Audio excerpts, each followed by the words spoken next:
All right, let's talk weather now, shall we? Because goodness. this is kind of what you're dealing with if you head out this evening. Just cold and gray, just nasty. That view makes me not want to head out at all. Just stay inside. Right. Marcus, what are you tracking for us? Well, with this? obviously the snow, and that's why your visibilities are so low. We're kind of on the northern edge here in the city, but the timing is poor just because we're in the heart of the evening drive. It's been sticking in some areas south of Indianapolis, where maybe up to an inch already, and we're going to continue with that trend. Look at Martinsville, just down in Morgan County, just southwest of Indianapolis. You've got a lot of snow on the ground already, and it is still snowing at a steady pace. You can focus on a lot of communities that are just south of Indy where you're dealing with some of those issues. It's interesting, though, it's a very sharp cutoff. You get just north of Indy up into Boone County, Hamilton County, Madison County.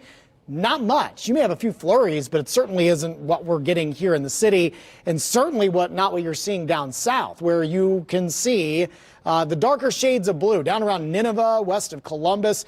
Those would be your heavier pockets of snow, even around Greenwood and Franklin. So you're talking about some of the suburbs of the city that's going to have some snow on the ground. But you could talk about places like Carmel and Westfield.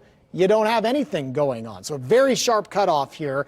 This is probably going to last for the next 4 hours or so, maybe even a little bit longer, and Futurecast confirming this. Although we think this will get squeezed down to the south a little bit, maybe around the 8, 9 o'clock hour, but it will be quite consistent for the southern third of the state. So places like Bloomington and Columbus and points south, you're going to be locked in with that snow here through, I think, mid-evening. Now, by around 10 o'clock, this will start to tail off a bit into the south and east, and I think we do quiet things down for the remainder of the overnight. It's also worth a mention, we will clear a lot of the clouds out, and that's going to allow for a significant drop in temperatures, very cold start tomorrow morning. In terms of how much more snow on top of what we already have, again, here in Indy, I think it's just a dusting. It's going to be less than 1 inch of snow, but it will be enough to slick up the roads, especially untreated surfaces. But you get to Bloomington, Columbus, close to an inch. You get in southern parts of the state where there are winter weather advisories.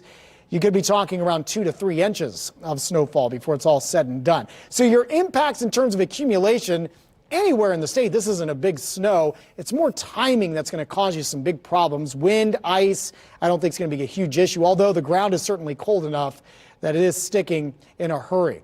This is the first of a couple of systems that we're watching. This is for the weekend. I'm not going to put numbers out because it's still way too early to talk about that. But a larger system heading our way Saturday night could bring some heavy snow, and then we kind of change it over to a rain-snow mix on Sunday. There is a potential that we could get some heavier bands of snow somewhere in the state. So a forecast you're going to want to stay tuned for. We'll have updates coming up at 10 and 11. And of course, Randy and Stephanie will be tracking it for you on Daybreak tomorrow. We're at 28 now. Wind chills are into the teens.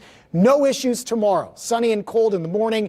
We're into the upper teens and low 30s with sunshine tomorrow afternoon. Chapman Heated and Cooling 8-day forecast. Also dry through Friday. There's your weekend mess with numbers near 40. Some lingering snow showers on Monday and back to the mid 30s Tuesday and Wednesday.